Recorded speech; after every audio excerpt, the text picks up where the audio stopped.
Exodus 19. In the third month, on the same day of the month that the Israelites had left the land of Egypt, they came to the wilderness of Sinai. After they had set out from Rephidim, they entered the wilderness of Sinai, and Israel camped there in front of the mountain. Then Moses went up to God, and the Lord called to him from the mountain. This is what you are to tell the house of Jacob, and explain to the sons of Israel. You have seen for yourselves what I did to Egypt, and how I carried you on eagle's wings, and brought you to myself. Now if you will indeed obey my voice, and keep my covenant, you will be my treasured possession out of all the nations, for the whole earth is mine. And unto me you shall be a kingdom of priests, and a holy nation. These are the words that you are to speak to the Israelites. So Moses went back and summoned the elders of the people, and set before them all these words that the Lord had commanded him. And all the people answered together, We will do everything that the Lord has spoken. So Moses brought their words back to the Lord. The Lord said to Moses, Behold, I will come to you in a dense cloud, so that the people will hear when I speak with you, and they will always put their trust in you. And Moses relayed to the Lord what the people had said. Then the Lord said to Moses, Go to the people and consecrate them today and tomorrow. They must wash their clothes and be prepared by the third day. For on the third day the Lord will come down on Mount Sinai in the sight of all the people. And you are to set up a boundary for the people around the mountain, and tell them, Be careful not to go up on the mountain or touch its base. Whoever touches the mountain shall surely be put to death. No hand shall touch him, but he shall surely be stoned or shot with arrows, whether man or beast, he must not live. Only when the ram's horn sounds a long blast may they approach the mountain. When Moses came down from the mountain to the people, he consecrated them, and they washed their clothes. Be prepared for the third day, he said to the people. Do not draw near to a woman. On the third day, when morning came, there was thunder and lightning. A thick cloud was upon the mountain, and a very loud blast of the ram's horn went out, so that all the people in the camp trembled. Then Moses brought the people out of the camp to meet with God, and they stood at the foot of the mountain. Mount Sinai was completely enveloped in smoke, because the Lord had descended on it in fire. And the smoke rose like the smoke of a furnace, and the whole mountain quaked violently. And as the sound of the ram's horn grew louder and louder, Moses spoke, and God answered him in the thunder. The Lord descended to the top of Mount Sinai, and called Moses to the summit. So Moses went up, and the Lord said to him, Go down and warn the people not to break through to see the Lord, lest many of them perish. Even the priests who approach the Lord must consecrate themselves, or the Lord will break out against them. But Moses said to the Lord, The people cannot come up Mount Sinai, for you solemnly warned us, Put a boundary around the mountain, and set it apart as holy. And the Lord replied, Go down and bring Aaron with you. But the priests and the people must not break through to come up to the Lord, or he will break out against them. So Moses went down to the people and spoke to them.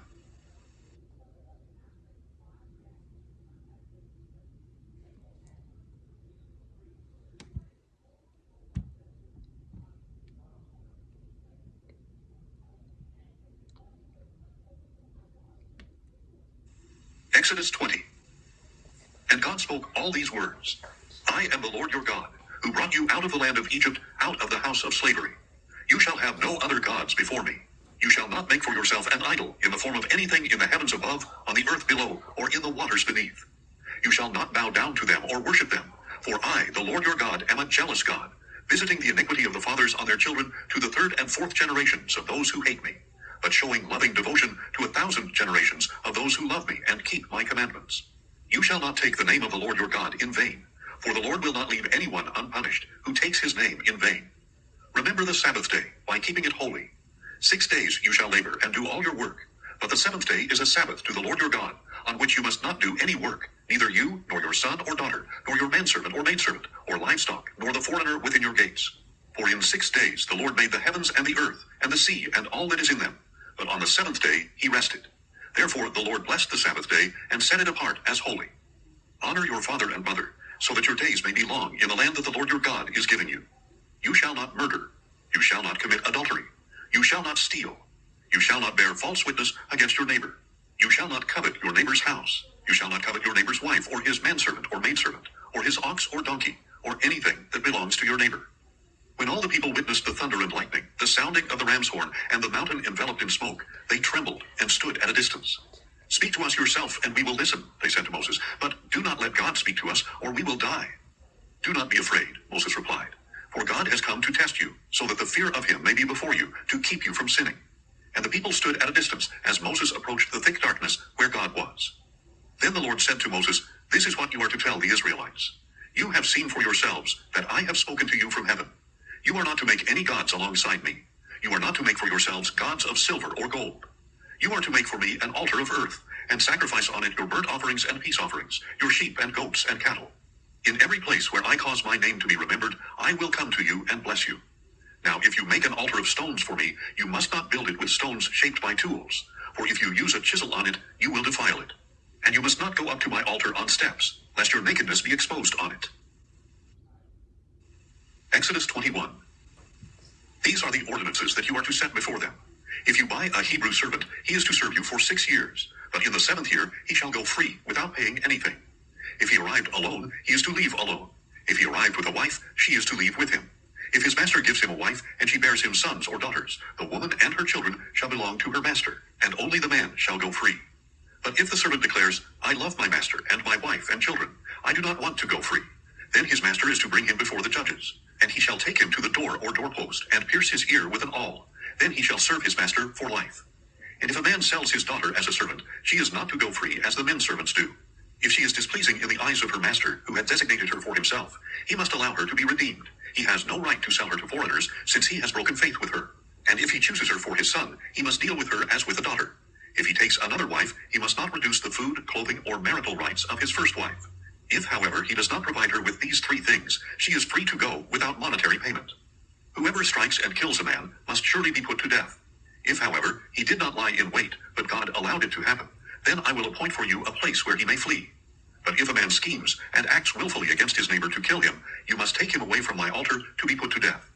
Whoever strikes his father or mother must surely be put to death. Whoever kidnaps another man must be put to death, whether he sells him or the man is found in his possession. Anyone who curses his father or mother must surely be put to death.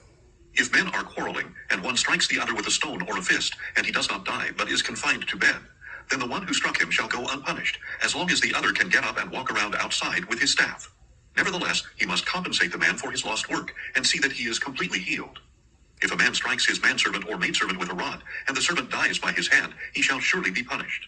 However, if the servant gets up after a day or 2, the owner shall not be punished, since the servant is his property. If men who are fighting strike a pregnant woman, and her child is born prematurely, but there is no further injury, he shall surely be fined as the woman's husband demands, and as the court allows. But if a serious injury results, then you must require a life for a life, eye for eye, tooth for tooth, hand for hand, foot for foot, burn for burn, wound for wound, and stripe for stripe. If a man strikes and blinds the eye of his manservant or maidservant, he must let the servant go free, as compensation for the eye. And if he knocks out the tooth of his manservant or maidservant, he must let the servant go free, as compensation for the tooth. If an ox gores a man or woman to death, the ox must surely be stoned, and its meat must not be eaten. But the owner of the ox shall not be held responsible. But if the ox has a habit of goring, and its owner has been warned yet does not restrain it, and it kills a man or woman, then the ox must be stoned, and its owner must also be put to death. If payment is demanded of him instead, he may redeem his life by paying the full amount demanded of him. If the ox gores a son or a daughter, it shall be done to him according to the same rule. If the ox gores a manservant or maidservant, the owner must pay 30 shekels of silver to the master of that servant, and the ox must be stoned. If a man opens or digs a pit and fails to cover it, and an ox or a donkey falls into it, the owner of the pit shall make restitution.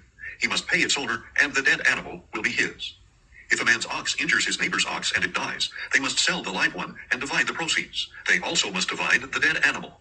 But if it was known that the ox had a habit of goring, yet its owner failed to restrain it, he shall pay full compensation, ox for ox, and the dead animal will be his.